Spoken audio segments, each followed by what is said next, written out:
இன்றைக்கி பார்க்க போகிறது ஒரு கிட்ஸ் லஞ்ச் பாக்ஸ் ரெசிபி தான். பெரியவங்களுக்குமே இதை சாப்பிடலாம், நல்லாயிருக்கும்.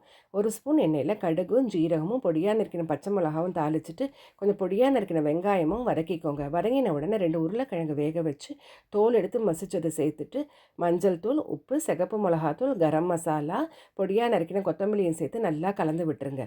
அப்புறமா அடுப்பை ஆஃப் பண்ணிவிட்டு இதை ஆற வச்சுருங்க நல்லா. இப்போ வந்து சப்பாத்தி மாவு நம்ம எப்போவும் செய்கிற மாதிரி பிசைஞ்சு எடுத்துகிட்டு சின்ன உருண்டைகளாக இந்த மாதிரி எடுத்துகிட்டு கொஞ்சமாக இந்த மாதிரி ஸ்ப்ரெட் பண்ணிவிட்டு நம்ம செஞ்சு வச்ச ஸ்டஃபிங்கை உள்ளே வச்சுக்கோங்க.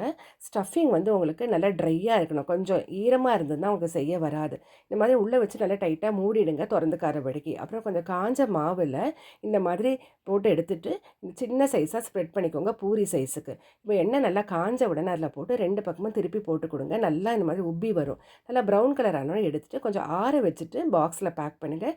சட்னி கெச்சப்போட தொட்டுக்க ரொம்ப நல்லாயிருக்கும். நீங்களும் இந்த மாதிரி ட்ரை பண்ணி பாருங்கள்.